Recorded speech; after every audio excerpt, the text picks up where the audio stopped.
Bismillahirrahmanirrahim. Alhamdulillahi Rabbil Alameen. Rahman Rahim. Malik Yawmuddin. Iyaka na'budu wa iyaka nasta'in. Ihdina siratal mustaqim. Siratal ladina an'amta alayhim. Ghayril maghdubi alayhim waladdallin. Ameen.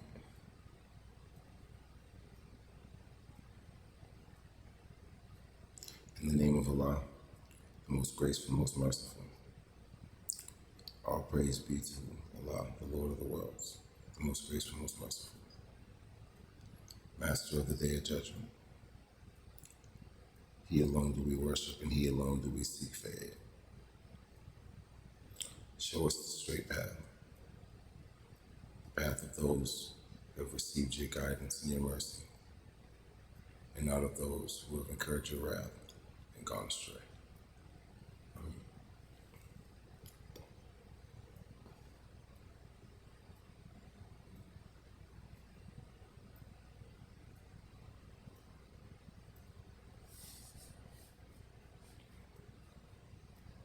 This is Sadiq Muhammad Ibn Allah Rasulullah.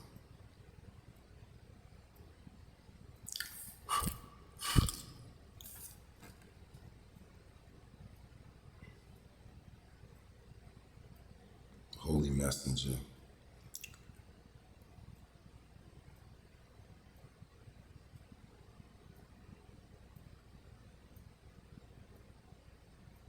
and Sayyid Adam,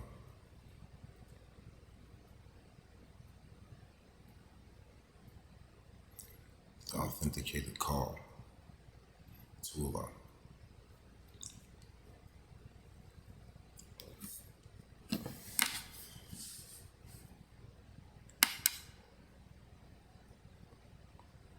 His chosen clarifier of truths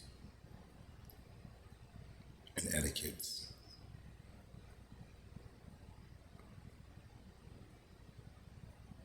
to the inclination of that which is his nature,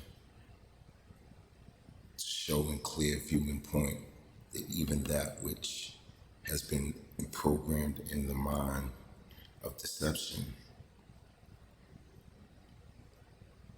has led some to label things that were in nature of purity of Allah's design as grotesque.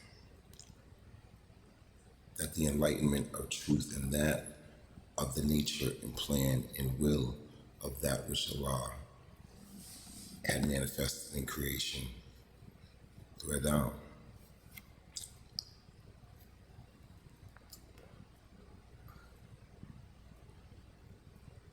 This is a beneficial argument of truth and a revelation of light to that fact, and something that is held so precious and dear in this world where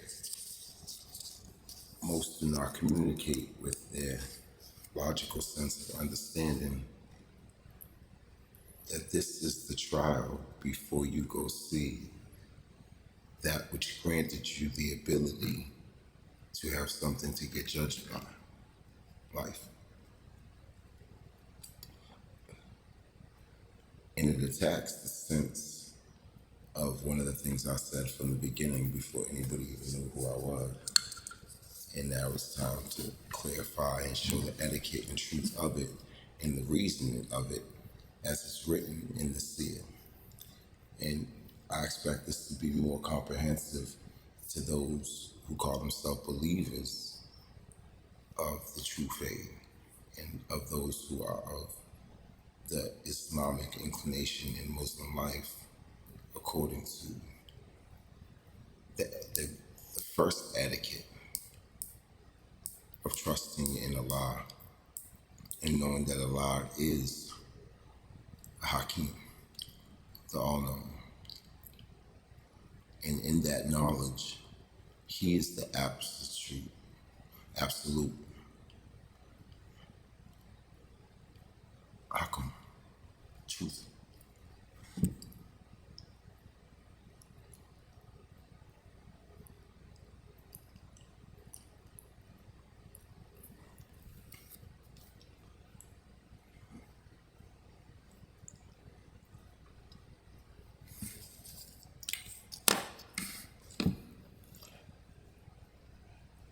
In the Holy Quran, it was revealed to the Prophet Muhammad, sallallahu alaihi wasallam, an etiquette that would be demonstrated in its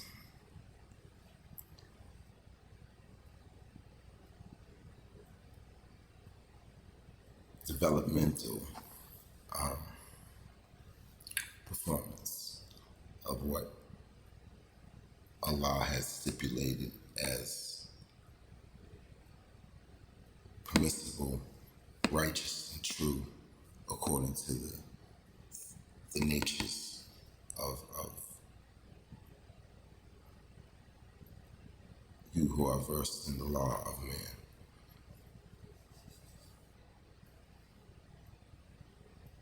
which literally is the universal spiritual law of the Creator. That is the absolute law of man. That is what guides him and imbues him in that which shall be restricted or granted.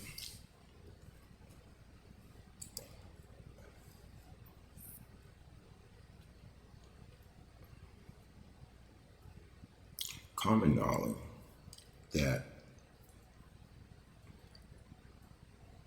the inclination of desire and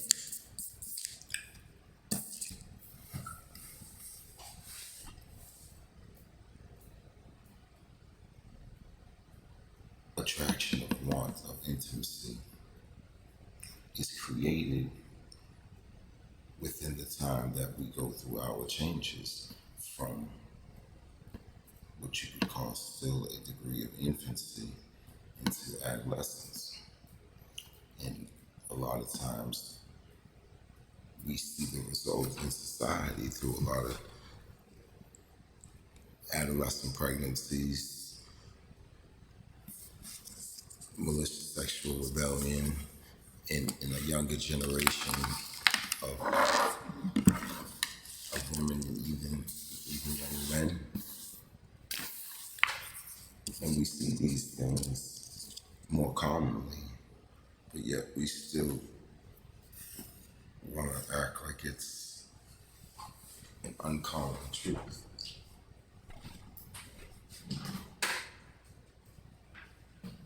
And if you look in nature, Allah has showed that the governorship or the governorship of the mighty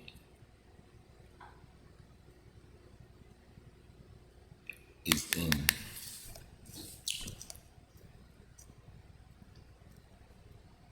his command of his own, you know, and and I say that as in if you look at like, you know, a lion pride or a wolf pack or whatever it may be, you see that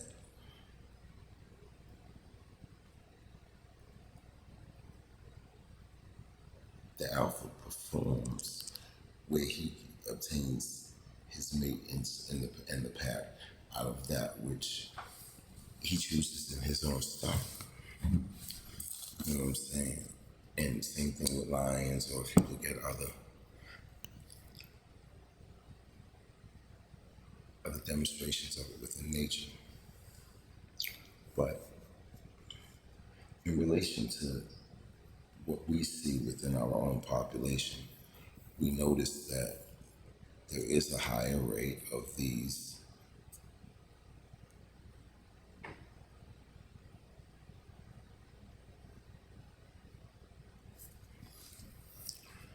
unaccountable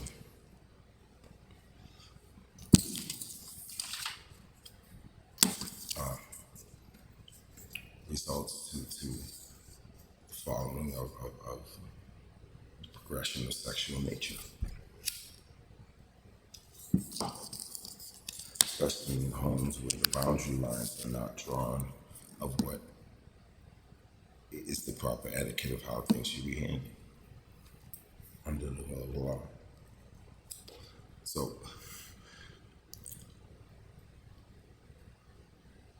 I'm gonna take this time by the will of Allah, and as always seeking the protection of Allah, that all I do for His glory.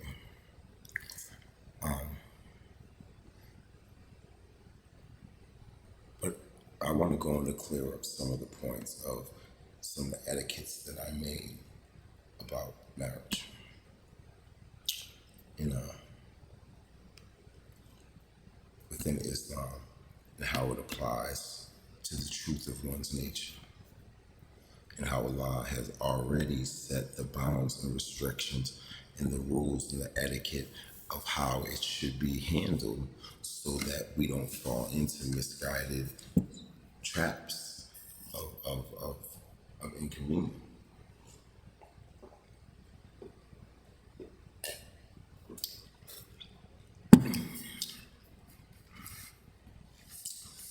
One of the biggest things is the placement from a father on one of his wards or on his own daughters, to place them at a young age within a home that can take care of them if he doesn't plan on keeping them on, as you know what I'm saying, under his care.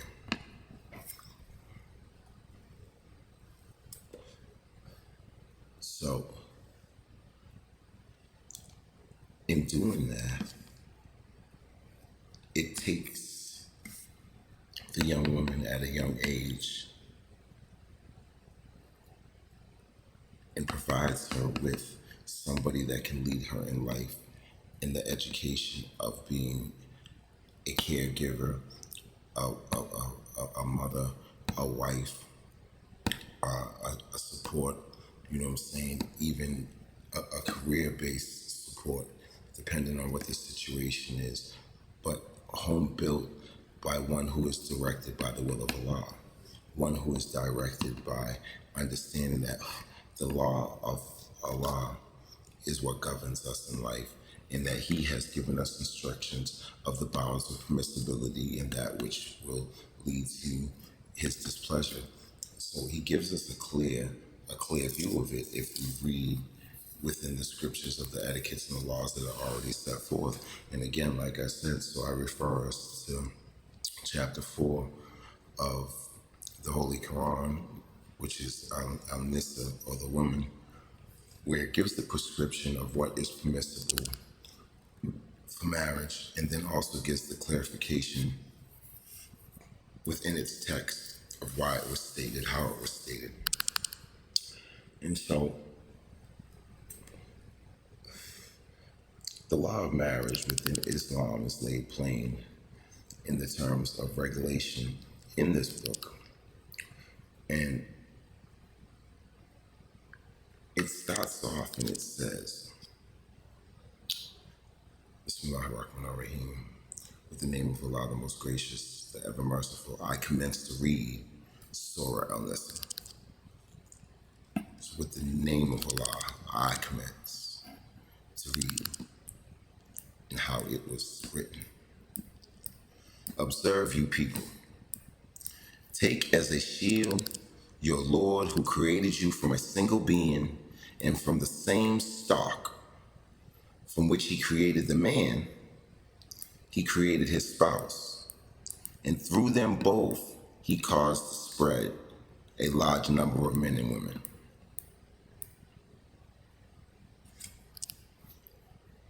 Observe, people.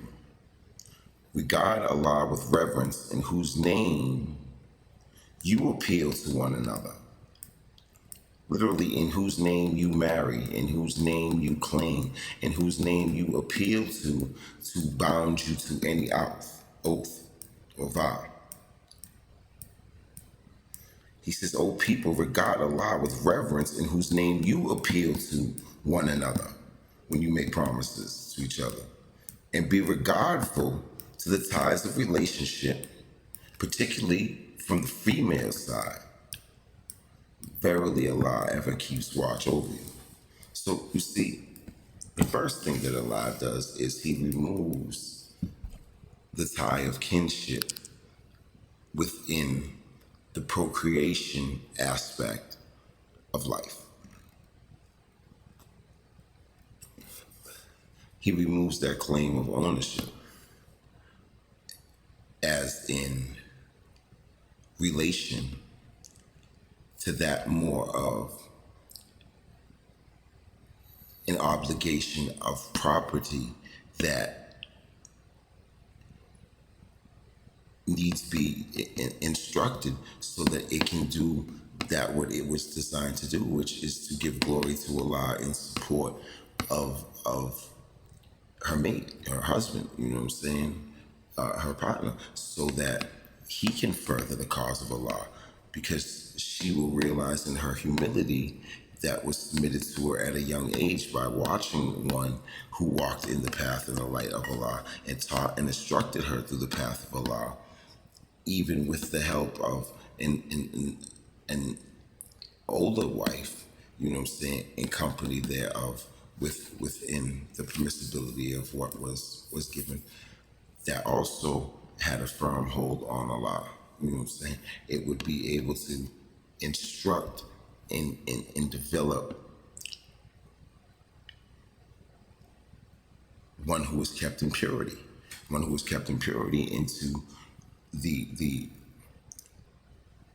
the recreation of pure life. You know what I'm saying? And the line is drawn and crossed at the grandchild. If you look how it is described within it, that stepchildren, children of first birth or marriage, that those is that which would be permissible in the rules and law of nature as it's described here, and we'll continue to go on.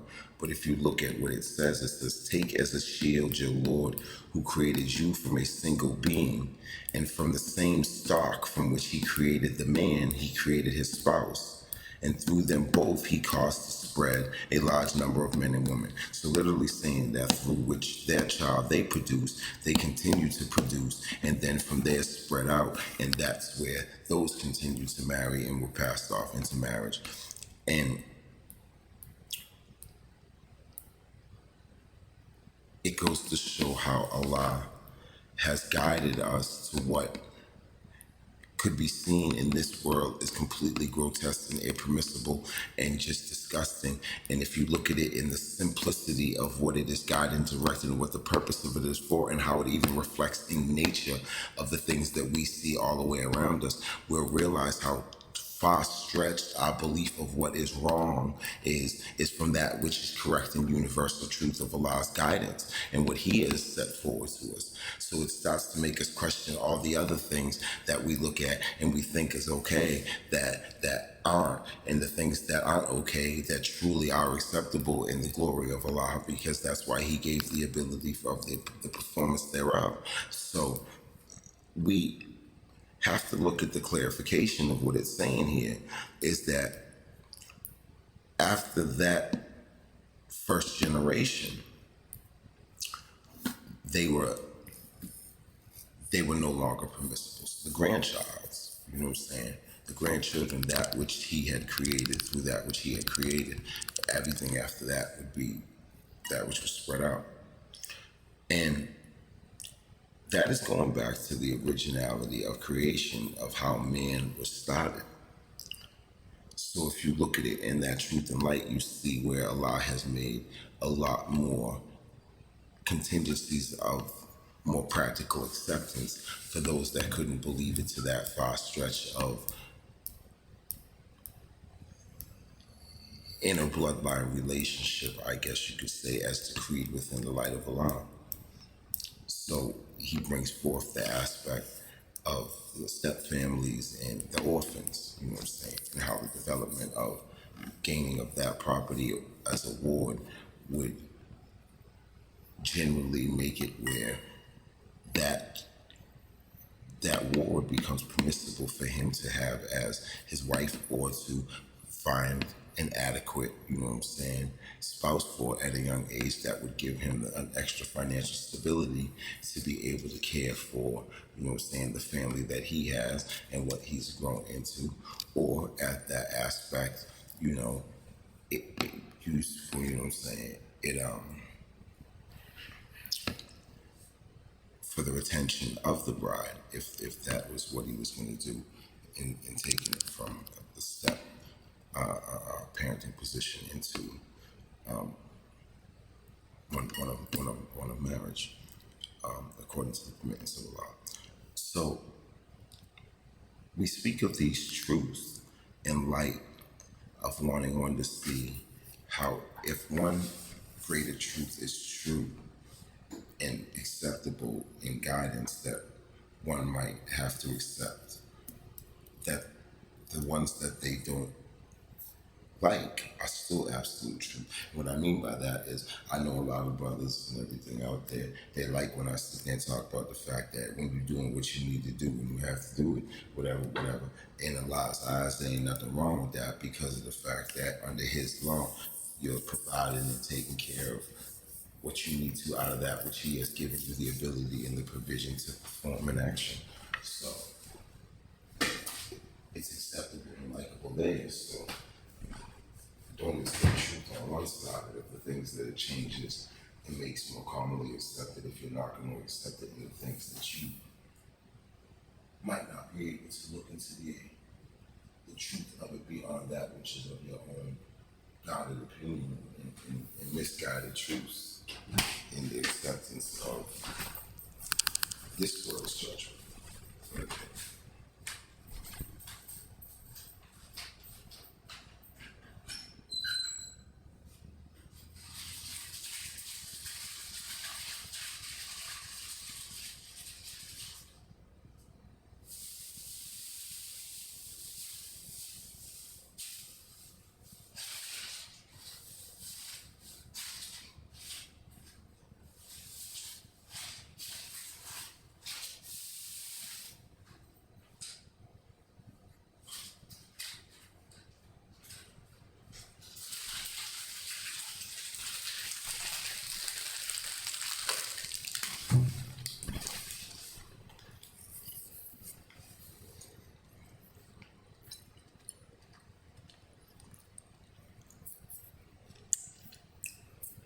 Pardon me.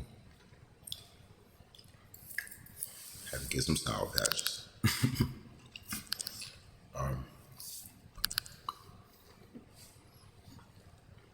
So it says after that, where it says He created the man, then He created his spouse, and through them both He caused to spread a large number of men and women. And after that, it says, observe people, regard Allah with reverence, in whose name you appeal to one another. Literally, regard Allah in reverence, in reserve, in awe when you set decrees of your oath, realizing the fact that He holds you against your oath based upon what He has instructed. So if you make an oath that breaks His laws, He holds you to it to the degree as if you made one that followed it, because you didn't seek His instruction in that oath. But He clarified that He will commit truth to any oath if He sought, but that all oaths must be taken from Him. And He says, regard Allah with reverence, in whose name you appeal to one another, and be regardful to, particularly from the female side, the ties of relationship.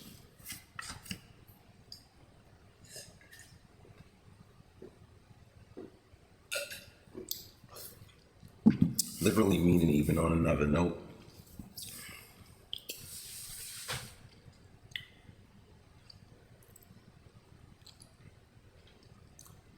do not let those claims puts you in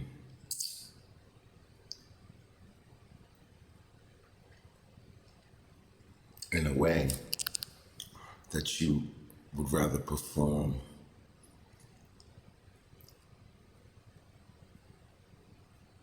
false loyalties to these oaths that were empty versus that which Allah calls you to, and putting Him first. So it's really a test there of saying, woman, the claim is laid upon the righteous and those who have cause to call an oath in Allah's name because it is by His law that they live. That states a claim when you are married that gives you to Him as His possession in the eyes of God and guarded thereby the testimony and the tests of integrity through which He has set, that you become his care and custody and property, and all that comes with you and comes from you.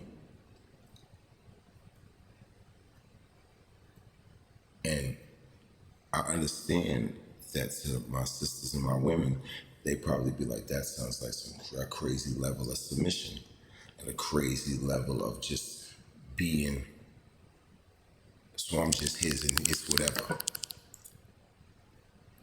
Yes, within the commands of how Allah has instructed one of His own,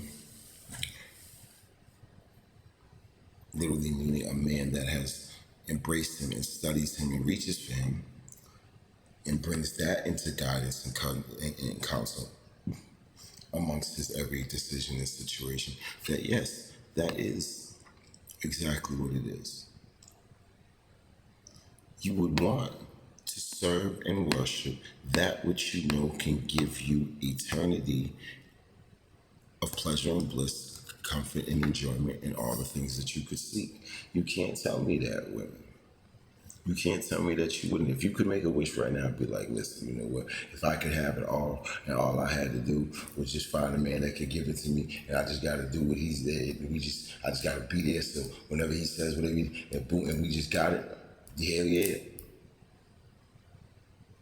Okay.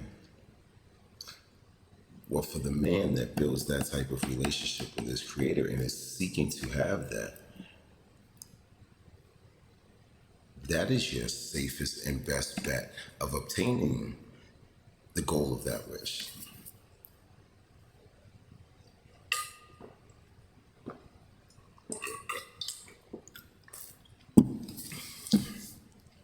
But in understanding his purity and rarity and the customary aspect of his worth to Allah's plan and to Allah's purity, He's giving you that which you always wanted and showing you in the glory of Allah how it can be obtained through His relationship with Allah. So you have no right to stake claim to your ticket into Jannah. You're submitting to Him for the will of Allah and all that comes with you. And He's giving you all that you could want in compassion and love and reflection of support and admiration, because He's doing it in the balance and the things of Allah. And that which will bring Him pleasure and bliss will also be recreated into Him through the glory of Allah. That will also give you sisters the comfortability and the stability and the spiritual understanding and guidance of being able to enjoy true intimacy and love. But it's about letting go of your common perception of ownership and rights of equality. Not saying there is not an equality there. There is an equality there. But the equality is not in the conduct of relationship and ownership.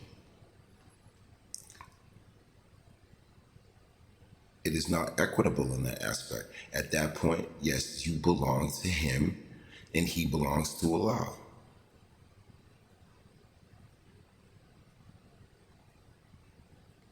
For the glory of Allah, he knows that you belong to him. And for that, Allah will provide that you also will be given the respect and admiration of that. But do not hold the ties of kinship and ownership and claim to allow you women to believe the fact that a man does not have a right, especially, and I mean, when I say a man, I'm talking one who has manifested Allah's nature, a true man. Not talking about just a physical anybody man. I'm not giving excuses for dudes who just run around, do what they want, cheating and defiling, acting all crazy in the name of their own lower selves and desires, because that's not truth.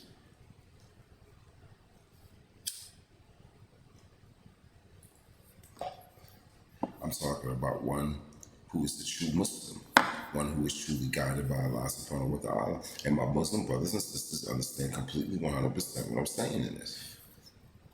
And where I'm clarifying certain things that were already a little bit distorted, but reaffirming things that were already known within like the age of marriages and the positions that was played in it. And one of the things that it goes on to bring here, it says, and give the orphans their property, and substitute not your worthless things for their good ones, nor consume their property, mingling it along with your own property, for this indeed is a great sin. And what that literally means right there is when it talks about the orphan, it's actually talking about the fatherless child, which you take as a ward, that is not of your stock or of your seed, literally stepchildren. And it goes to say that in the reasoning of that, and give the orphans their property, and substitute it not your worthless things for their good ones. And this is a double-edged sword of who it's talking to here, because it's talking to both the Muslim and the Muslimina. It's talking to both the believing man and the believing woman. Saying to them, from the standpoint, first to the mother, and give that orphan their property, and substitute it not your worthless things for their good ones. Meaning the fact that if you see in this man of God that you have warded her to, that you've warded her to guide her, raise her, protect her, train her, and spiritually instruct her in that which will keep her most guided by the innocence and the light of the Creator, so that she can be at her best.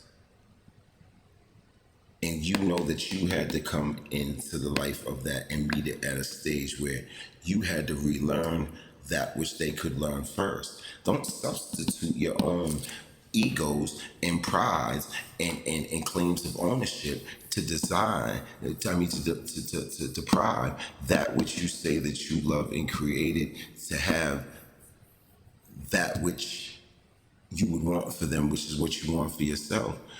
Don't deny them that because of your own claim on something that does not belong to you, but is actually a blessing in that which you could want for you, or that what comes from you.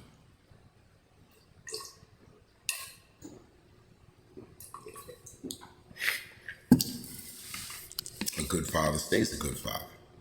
A good protector stays a good protector. A good husband stays a good husband. A good provider stays a good provider. A good teacher stays a good teacher. He doesn't change because of the female. He stays the same because of the relationship with Allah, which is the infinite friend. So,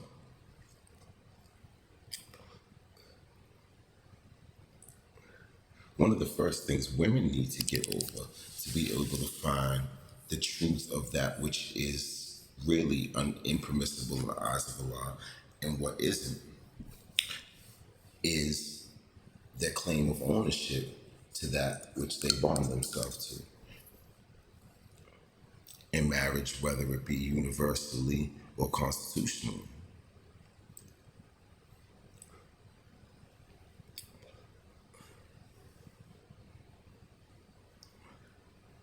Now, it goes to speaking here that and substitute not your worthless things for their good ones. Now, in the perspective of talking to the Muslim, to the man, what it's saying there is do not allow the customs of her desires and her claim on you that you know is not righteous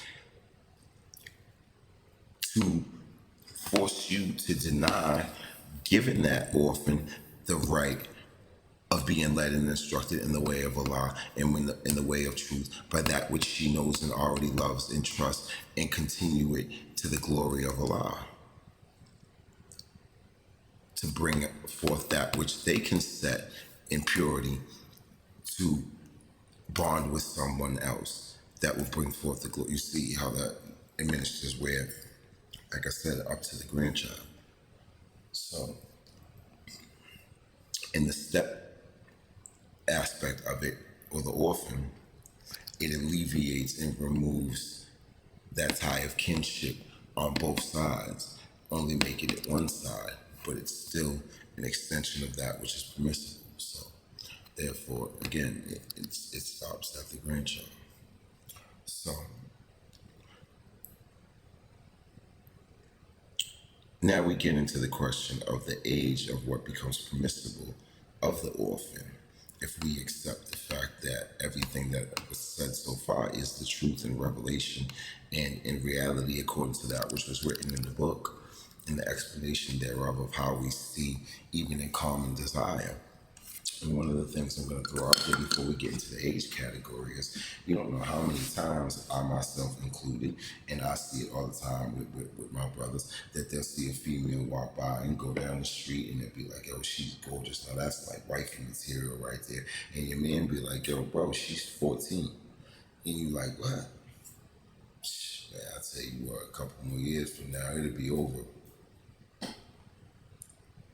My question to you is, if you did not know the age of that woman and the person would have said to you she was 18 and not the age that which you see society bidding you as inappropriate, you're saying you would have went and pursued that and then whatever came with it. Because you're not looking at the age, you're looking at the actuality of nature and the maturity of anatomy, mind state, and culturability of being the prime stage to guide and build a family with, to instruct the passage to building a family. That's the design of Allah. So when we look at it at that level, you see a whole different light of why Allah has set such guidelines of permissibility with marriage. And again, it's the aspect of, as I just said, there's no difference between what you've seen and what you comprehended and that which is fact. The difference is that which you was willing to admit to yourself is different because you rather follow the customs and the intuitions of man rather than that which is given to you in true light of what's permissible and what is natural within the cutter of Allah.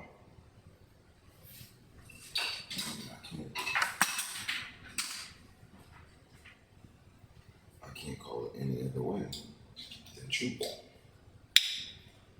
So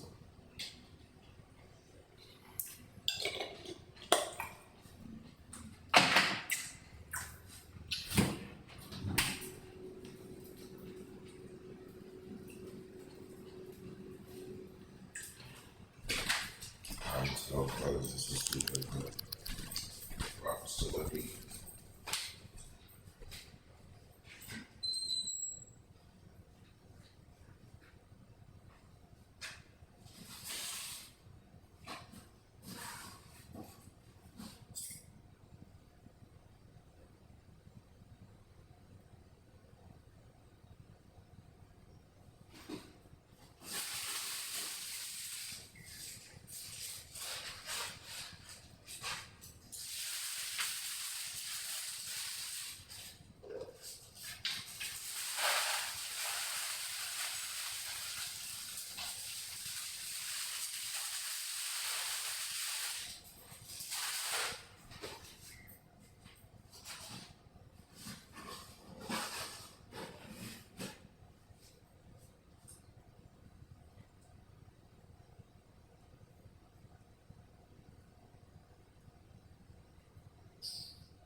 good thing is that I hope you took the time that I was away for a second to look into what we have already gone over and discussed and seen the truth in that which I've already spoken in the light of that which is before you within the scripture. With my humble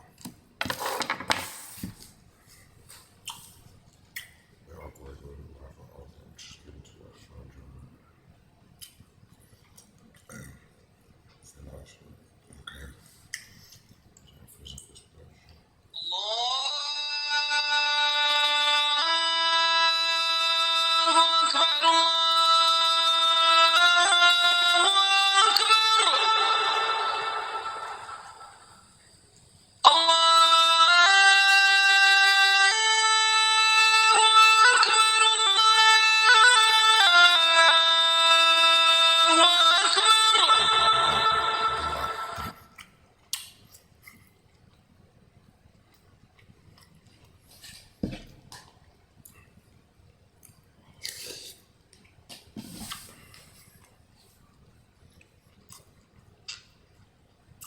So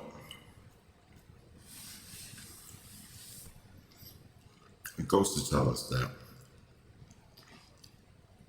neither the man nor the woman should deny the orphan the right to be cared for, guided, and bonded to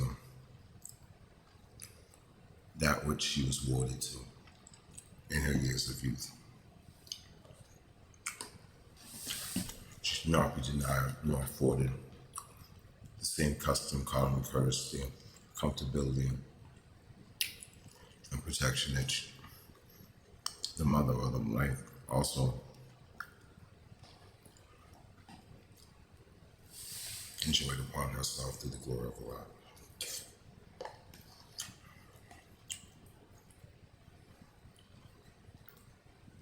And again, that goes to the fact that that even be the will of the Lord or the guardian. He might choose to want to send them to be married off at a certain age of maturity.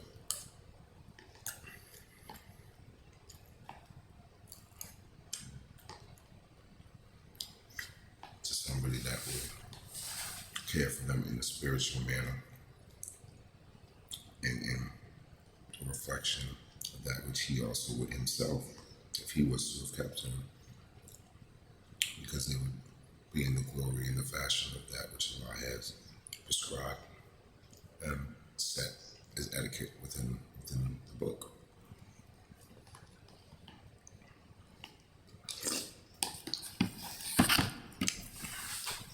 So it says, and if you wish to marry them, and you fear that you will not be able to do justice to the orphan girl, then marry them not, rather. Marry of women other than these as may be agreeable to you. You may marry 2 or 3 or 4, provided you do justice to them, but if you fear that you will not be able to deal with them all of them equitably, then confine yourselves only to one. Or you may marry that whom your right hand possesses, your female captives of war. That is the best way to avoid doing injustice. So literally, first he's showing here that in the marriage arrangement of caring for the stepchild or caring for the new bride, that because it becomes another responsibility of care, that's why the dower is given, so that they can be further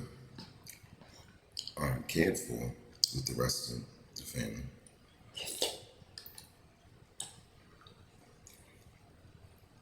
And so Allah makes it permissible because one thing was given to obtain the other, or in the situation where it's an arranged marriage, then the dower is is paid by that which is bestowing the property, that which is claiming ownership, or literally the custodians of the bride.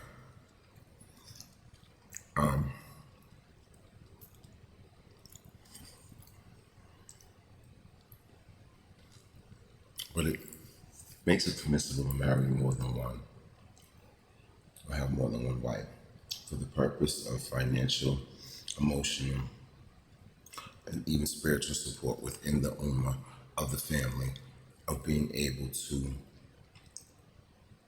uphold the common things that need to be done in life, like errands, laundry, home care, you know, working for those that will bring this, financial extra support, and then all the other different aspects of care that must be provided within the home and family life.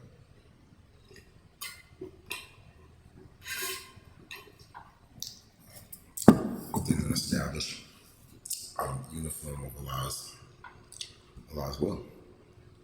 So I'm going to get on the point of age real quick, and then we're going to continue this on the next session of the etiquette of marriage.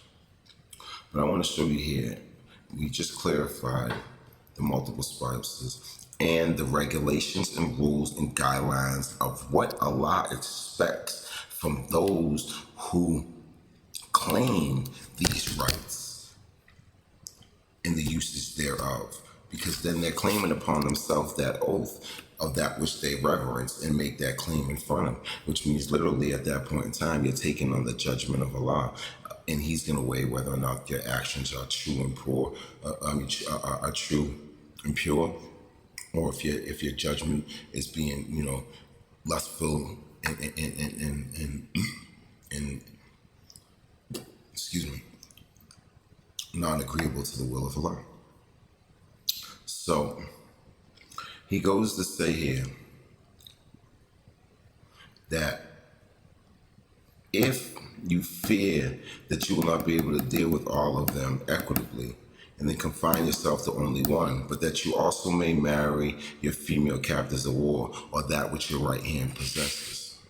Literally meaning the fact that that which you have bonded yourself to, that which belongs to them, or their child or whatever comes with them, or even if it's like if they lived in a situation where the sister was provided for in the same household, all that becomes permissible for an extension of that marriage without them actually having to marry. It would more be like a concubine situation of that which was extended thereof.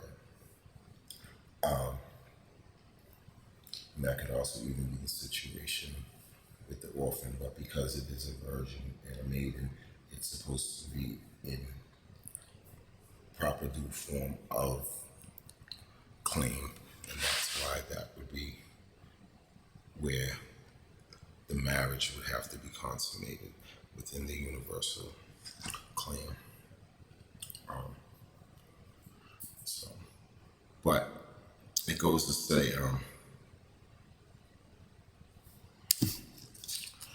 if you go to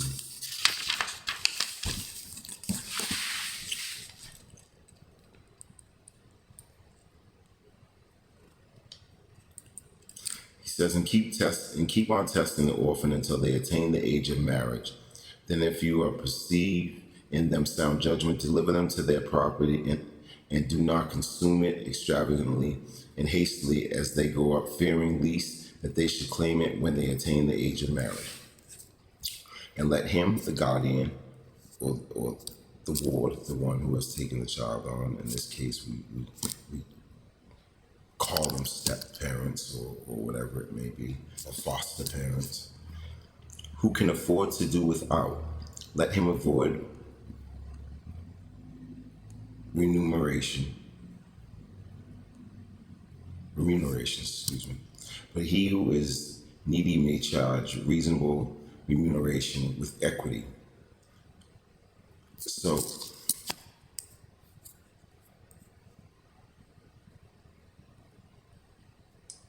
Literally meaning that when the orphan reaches the age that after being tested for one full year of their cycle, so from the time that their cycle starts, one full year, once that full year is expired, they have reached the age of marriage maturity and can permissibly be taken in marriage, given in marriage, and passed on in marriage according to the qadr of Allah and the rules of Allah. And again, I bring this up because of the fact that it goes to show that the things that you can accept as divine truth that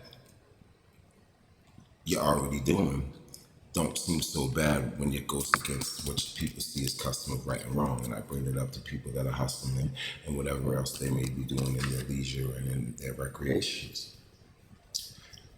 So you have to accept the blind and utter truth of where it is permissible to do certain things and why, even within the arrangement of marriage in the age culture clash that has caused us to see things as perverse that are not, therefore causing more and more people to do things that would be considered outrageous in the forms of forcing these situations to happen, which we see in sexual predators and molestation and all these other aspects, where if it was decreed upon the truth of the law, you would see that a lot of these things would disappear because it would be in something that was of custom and understanding, and it would probably turn into, and it would definitely, because of the will of Allah, turn into a situation where it would remove the force aspect, the abuse aspect, the neglect aspect, and the other aspects of it that makes it psychotic in nature.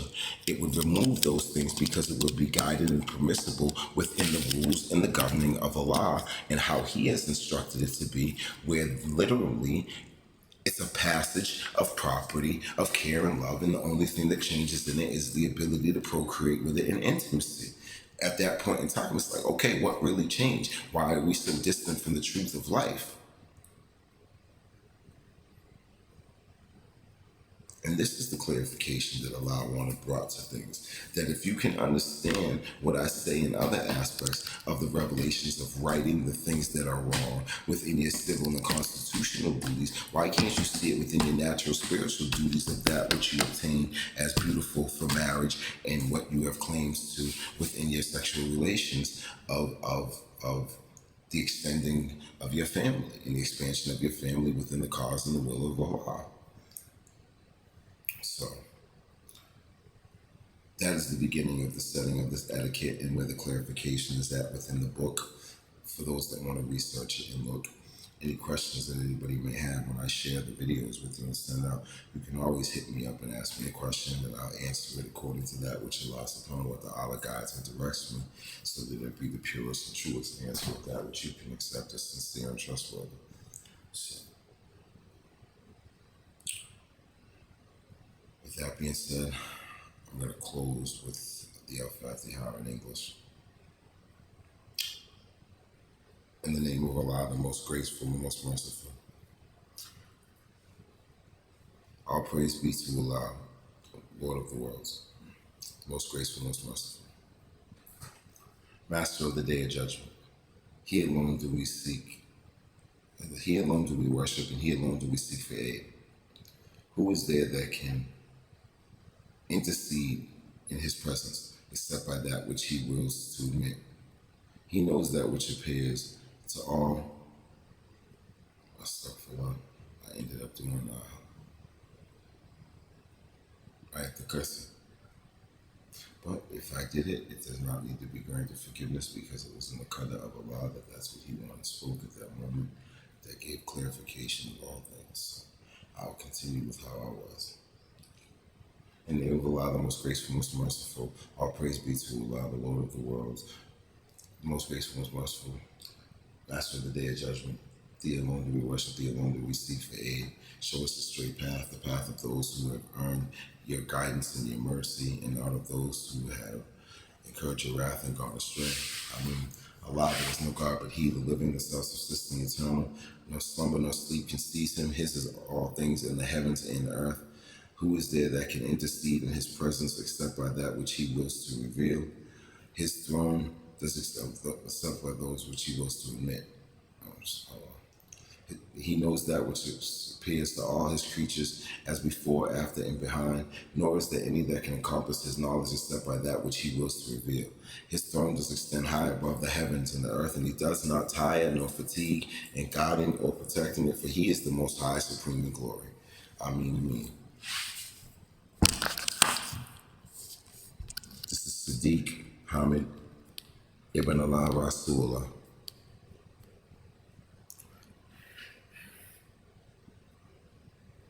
Granting clarification of etiquette of what it means.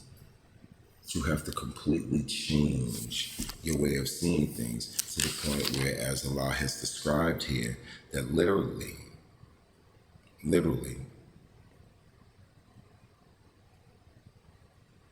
that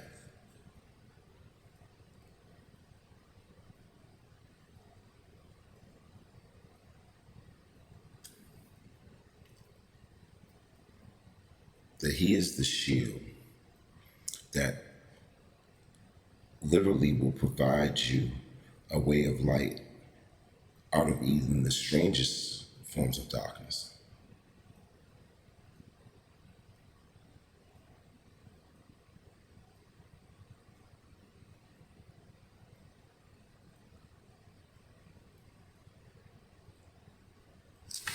And it says here, and this goes to, it says in Surah 3 Al Imran, in verse 199 and 200, or ayat 199 and 200, it says, "There are some among the people of the scriptures who believe in Allah and in that which He has revealed to you and in that which has been revealed to them. Humbling themselves before Allah, they barter not the message of Allah for a paltry price. Is it these who reward is due with their Lord? Indeed, Allah is swift in reckoning. O you who believe, be patiently persevering and strive to excel in being patiently persevering in God and ward off evil. And keep your duty to Allah so that they may attain your goal, that you may attain your goal." He's making it permissible and telling you to not do so, humbling yourself before the customs of man and of what has become common knowledge of culture, is literally to put something before the judgment of Allah, granting you making wicked that which was pure, because it is no longer aligned with the color of Allah. So again, this is Prophet Sadiq Hamid Ibn Allah Rasulullah, bringing you the etiquette of truth within what has before been said, with the age change and etiquette of marriage and of ties of relationship and how it is bonded in the Quran, to show you how, in reflection of something that we see being so grotesque and natural, that is actually natural, how far from the truth we've come in our perception of seeing the other things that we call as wrong within the nature of Allah and serving Him, that has caused us to stray from the straight path.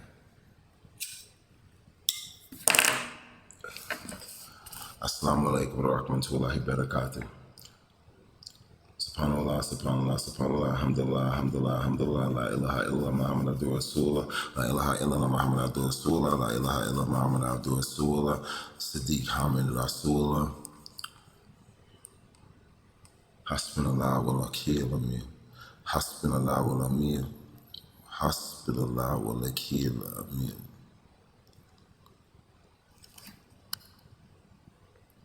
Hasbunallah wa amir lakil, Hasbunallah wa amir lakil, Hasbunallah wa amir lakil, subhanallah. May Allah's peace and blessings be upon you, and may His guidance give you light to make that which you see as a struggle of hardship and seeking His best path as one of ease, and seeing that His path is that which is the one less traveled.